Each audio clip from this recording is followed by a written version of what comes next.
Pada kesempatan kali ini kita akan belajar mengenai hantaran listrik. Baik anak-anak, langsung saja kita mulai ya. Yuk. Bahan penghantar listrik.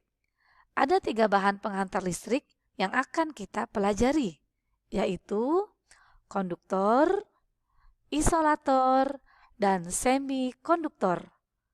Kalian dapat mengamati pada animasi berikut ini. Di sini ada beberapa bahan yang digunakan sebagai penghantar listrik. Ada logam, ada kayu, ada bahan kaca seperti itu. Nah, selanjutnya kita akan mempelajari apa sih bedanya konduktor, isolator, dan semikonduktor. Yang pertama, kita mulai dari konduktor. Bahan yang dapat menghantarkan listrik, baik itu benda padat, cair maupun gas, itu disebut konduktor. Perlu kita tahu bahwa emas adalah bahan penghantar listrik atau panas yang paling baik. Tetapi karena harganya mahal, sehingga tembaga dan aluminium yang paling efektif dan efisien untuk dipakai. Jadi sekali lagi ya anak-anak, sebenarnya yang paling baik itu emas, tapi karena harganya mahal, jadi tidak dimungkinkan untuk digunakan secara umum gitu ya. Maka dipilihlah tembaga dan aluminium yang banyak digunakan untuk penghantar listrik di masyarakat. Nah, ini contoh konduktor lainnya anak-anak.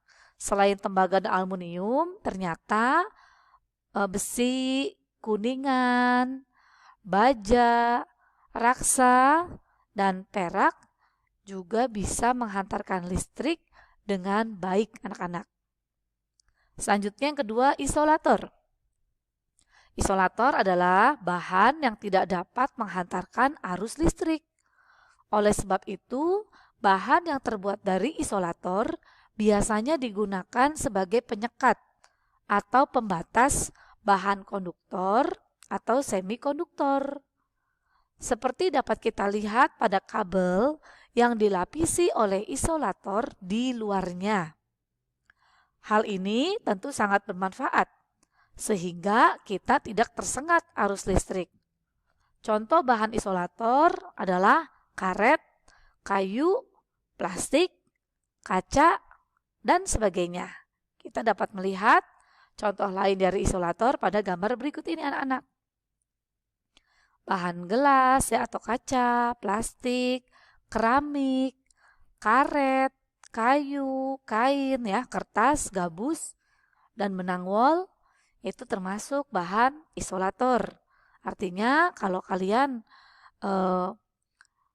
mau melakukan percobaan menggunakan listrik gitu ya, agar aman ya, gunakan bahan isolator sebagai penengah gitu ya antara kita dan sumber arusnya supaya kita tidak tersengat atau teraliri arus listrik karena bisa berbahaya ya anak-anak.